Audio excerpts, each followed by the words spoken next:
विरुद्ध आवाज.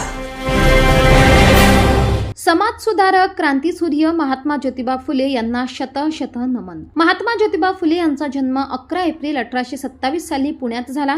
त्यानंतर त्यांची वयाच्या 13व्या वर्षी 1840 साली सावित्रीबाईंसोबत लग्नगाठ बांधली गेली. ज्योतिबा अत्यंत बुद्धिमान होते.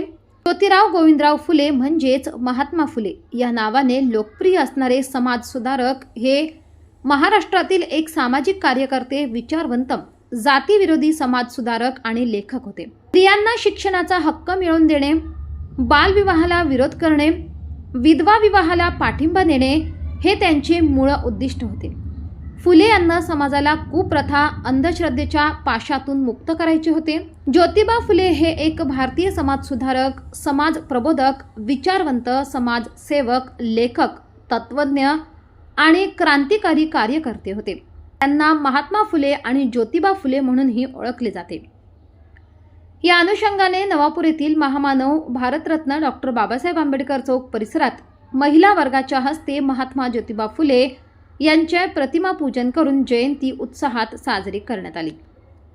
महात्मा ज्योतिबा फुले जयंती कार्यक्रमाप्रसंगी उपस्थित समस्त भीम अनुयायी, राजकीय, शासकीय, शैक्षणिक, सामाजिक, जनसामान्य, पत्रकार क्षेत्रातील समस्त बांधव, महिला वर्ग उपस्थित होते.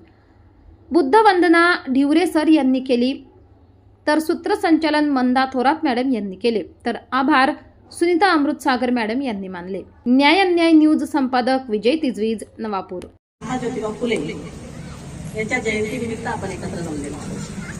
या कार्यक्रमासाठी उपस्थित सर्व मान्यवर आणि समाज बांधव, भारतीय समाज क्रांतीचा जनक, भारतीय स्त्री शिक्षणाचा प्रथम पुरस्कर्ता, मानवी हक्क आणि स्वातंत्र्याचा उद्गाता, सामान्य जनतेच्या दुःखाला वाचा फोडणारा, थोर सत्य शोधवतो, जाती धर्माची तत्तरे वेशीवर काढणारे पहिला महापुरुष जर कोणी असेल ते महात्मा फुले.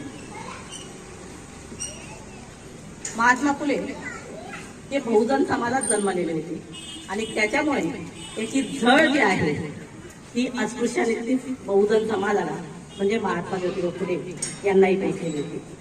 त्यांच्या आयुष्यात घडलेला एक छोटासा प्रसंग, त्यांचा मित्र एक असा आहे की जी खऱ्याने महात्मा ज्योतिबा फुलेंची चळवळ ही चालवत होती आणि म्हणून बाबासाहेबांनी महात्मा फुलेंना गुरु का मानलं त्याचं मागचं कारण असं होतं की या देशामध्ये इथल्या अस्पृश्यांना, इथल्या दलितांना, इथल्या आदिवासींना, इथल्या भटक्या-विमुक्तांना, इथल्या ओबीसींना, इथल्या मराठ्यांना आणि समस्त महिलांना कुठल्याही प्रकारचे अधिकार नव्हते. तर त्यावेळेस प्रथमतः या देशामध्ये इंग्रज अधिकारासमोर हंटर या कमिशन समोर किंवा हंटर अधिकारासमोर निवेदन देताना या महात्मा फुलेंच्या माध्यमातून किंवा कार्यामधून आपल्याला दिसते की हंटर कमिशनला साक्ष देताना ते असे म्हणतात की जोपर्यंत या देशामध्ये इथला बहुजन समाज शिकणार नाही तोपर्यंत या देशामध्ये कुठल्या प्रकारची सामाजिक, आर्थिक किंवा धार्मिक किंवा सांस्कृतिक ही क्रांती होणार नाही. या तळागाळातील शूद्राती शूद्र महिलांपर्यंत शिक्षण पोहोचावे असा प्रामाणिक उद्देश त्यांच्या डोळ्यासमोर होता. असे ते महात्मा ज्योतिराव फुले अत्यंत सनातनी सामाजिक जीवनामध्ये कुठल्याही प्रकारे महिलांच्या संदर्भामध्ये सकारात्मकता नसताना त्यांच्या हातात पेनाची लेखणी देणारे ते महात्मा ज्योतिराव फुले. जेव्हा विधवेला अत्यंत दुय्यम स्थान किंवा नगण्य स्थान दिलं जायचं अशा ठिकाणी एखाद्या विधवेला तिच्या उत्थानासाठी प्रयत्न करणारे ते महात्मा ज्योतिराव फुले. तेच महात्मा ज्योतिराव फुले मित्रांनो की ज्यांनी स्वतःच्या आयुष्यामध्ये अफाट स्वतःच्या घरची संपत्ती सोडून या तळागाळातील लोकांचा उद्धार व्हावा यासाठी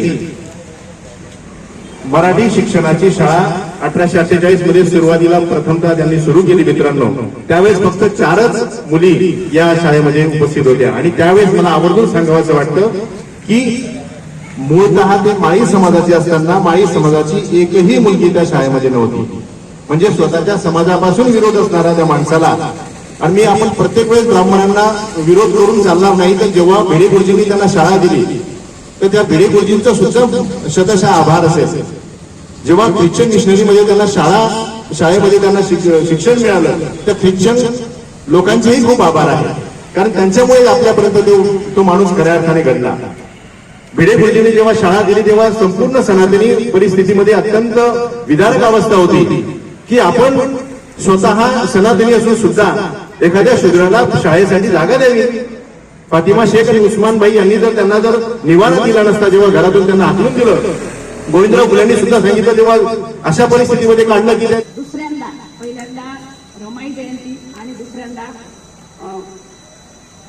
उत्सव समितीची आपले डॉक्टर बाबासाहेब आंबेडकर जयंती आम्हाला सर्व महिलांना सहभागी करून घेतले. यावरून असं मला वाटतं की समस्त समाज बंधू हे आमच्या पाठीशी नसून आमच्या सोबत आहे. त्यामुळे मी सगळ्यांचे आभार मानते.